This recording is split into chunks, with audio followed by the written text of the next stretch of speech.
What's going on, everybody? It's the Bulls Show, aka Aiden, and welcome back to another video. Ladies and gentlemen, today we're going to be talking about an injury update for the Chicago Bulls, as well as an episode of Chicago Bulls Weekly. Usually I'd make these videos, I guess, separate, because at the end of the day they're two different topics, but because of the video I made about Patrick Williams, which I wanted to make a lot earlier than that, ladies and gentlemen, but I ended up making it yesterday. Obviously, we're going to have to combine these two things together to give you the Bulls updates, as well as obviously the Bulls Weekly, which I feel like are two very important topics. So we'll do them in one, ladies and gentlemen, and hopefully you enjoy both of them. But before we get started, please like and subscribe to the Bulls Show. Turn notifications on and let me know in the comments below your thoughts about obviously the Bulls injury update. I do have a fear that you guys might not like what I'm going to say, as well as your overall thoughts and opinions on the Bulls previous week and upcoming weeks that we have to face. So, ladies and gentlemen, we'll start off with the injury news first and foremost. I want to talk about one from the Utah Jazz side of things and one from obviously the Bulls side of things. The Chicago Bulls have listed Alex Caruso as questionable to play against the Utah Jazz. Questionable is usually 50-50 chance that he will either play or miss this game. So right in the middle, ladies and gentlemen. Now, Alex Caruso, I feel like is going to be a huge loss for the Chicago Bulls if we cannot see him play in this game against Utah. You're basically losing your defensive leader. And when you lose your defensive leader, you tend to lose a lot of the defensive effort that a team can provide. And we've already seen that with Lonzo Ball. We've seen how bad our defense crumbled when he was out. And obviously our defense is slowly coming back to being one of the best it can be. And then we might lose Alex Caruso for this game. So it is going to be a very frustrating one if that is going to be the case. I sincerely hope that Alex Caruso will be able to play this game against the Utah Jazz. But if it's in the situation where if he has to miss one game to kind of get back and play the rest of the West Coast trip, because we still have a long way to go until that West Coast trip is finished, then I can understand them taking that risk and not playing him and then moving him on into the next game and just hoping we can get a win against the Utah Jazz. Very, very interesting stuff there, ladies and gentlemen. But I also want to talk about a couple of things on the Utah Jazz side of things. Now, they have a couple of players out. Guys like Rudy Gay, guys like Mike Conley are going to be out for Utah. But one of them that will definitely pique the interest of Bulls fans is that Lauri Markkanen is listed as questionable to play against the Chicago Bulls. Obviously questionable again, 50% chance he will play, 50% chance he may not play.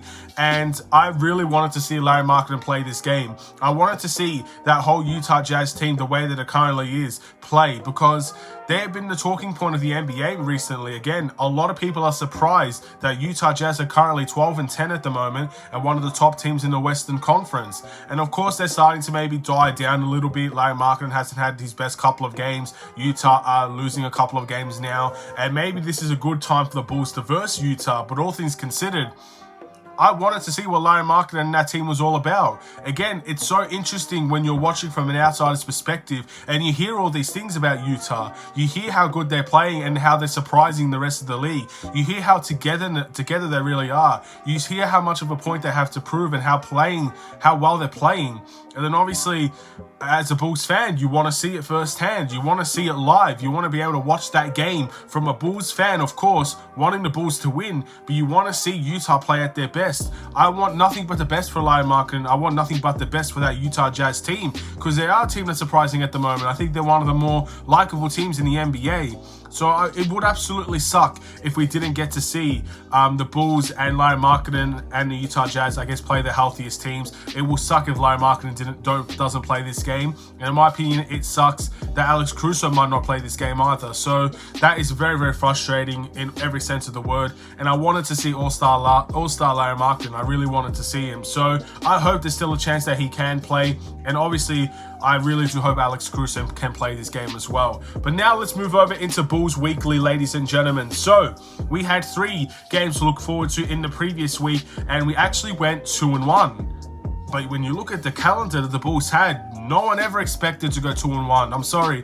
You're a very positive fan if you felt that way, but judging the fact that we were on a 4-game losing streak, we were embarrassing. I don't think there were many people out there saying, we're going to go 2-1, we're going to beat Boston and Milwaukee, and we're going to do it in convincing fashion. No one, in my opinion, really said that about this Bulls team, but that's exactly what happened. Ladies and gentlemen, the first game against the Boston Celtics, the Bulls won 121-107. again, I don't think many people expected that. Obviously, we match up well with Boston. They play a lot smaller than us, and that's very rare to see. And we capitalized on that very well. We played very strong defense. We made our shots. I think our offense was the biggest talking point in that game. And Boston had a very rough night shooting. And in every sense of the word, we took that win, and we deserve that win. Then we move into the game against Milwaukee. One of the most entertaining games of the year, in my opinion, and one of the most entertaining games of the Chicago Bulls season, where we won this Milwaukee Bucks game 118 to 113. Close and competitive battle the whole way through. Sometimes Milwaukee took the lead, then the Bulls had to surge, and they took the lead, then the Bucks surged, then they took the lead. Again, classic rivalry game, classic battle between the Milwaukee Bucks and the Chicago Bulls. And I'm thankful this time around we were on that side of a win, because we don't normally beat a team like the Milwaukee Bucks that does have a lot of size and does create a lot of problems for the Chicago Bulls. So I am thankful in that avenue. Then obviously the last game was our first game out west, where we lost this game to the OKC Thunder in overtime, 123 to 119.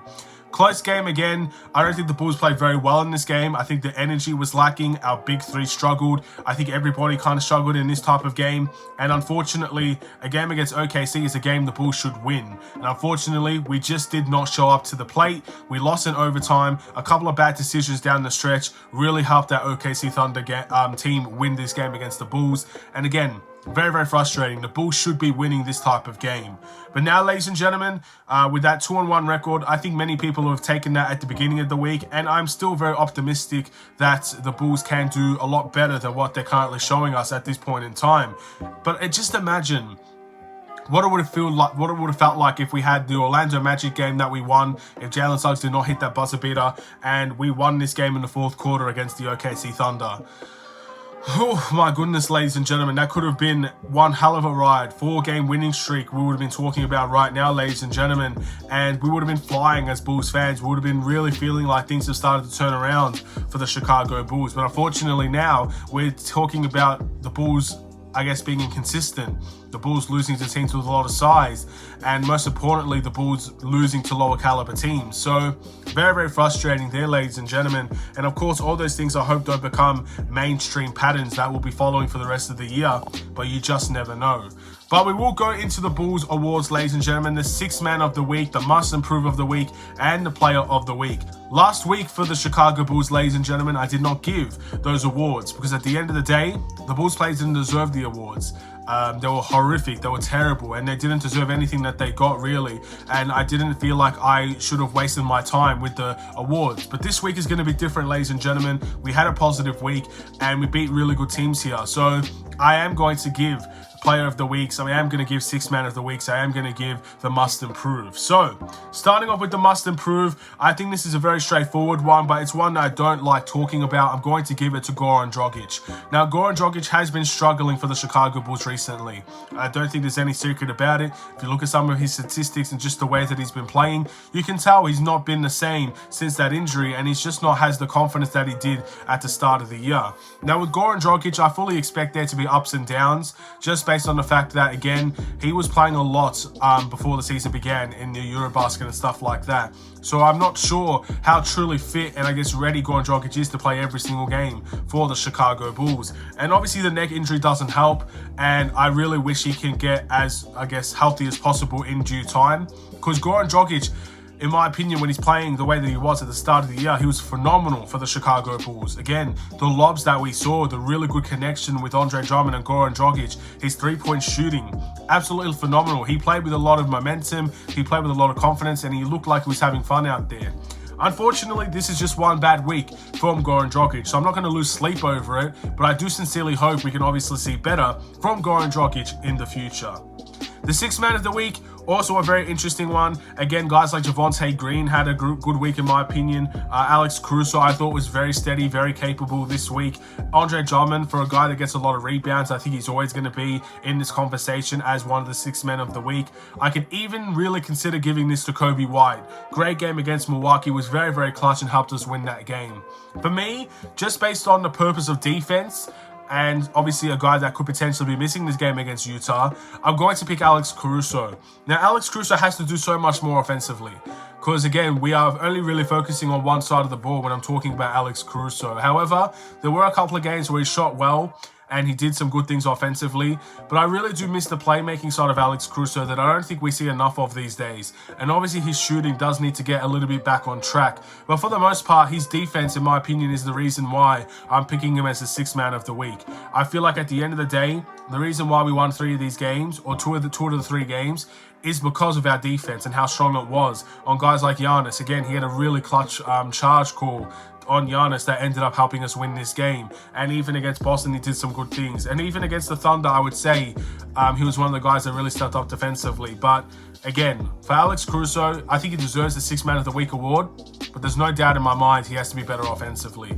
So we'll wait and see what he can do on the offensive side of things in the future. The Player of the Week, I'm going to be brutally honest here. I think there are 2 players that can get this award. And one of them is the guy that's been the most consistent in Patrick Williams. Great game against the Boston Celtics. Guarded Jason Tatum and brought his own offense to the table. Great game against the Milwaukee Bucks. Brought his own offense into the table and made Giannis really uncomfortable in that first half. Good game against the OKC Thunder. The only player that really tried on defense and didn't struggle on the offensive side of things either. Again, there is a lot to look forward to with Patrick Williams. And then obviously there's DeMar DeRozan. Great game against Boston. Great game against Milwaukee. Didn't necessarily have the best of games against the Thunder, but at the end of the day, the stats don't lie. He still had a very good impact. There are not many times I'm going to be able to give Patrick Williams a Player of the Week award. So you can say this is the wrong decision all you like. I don't care.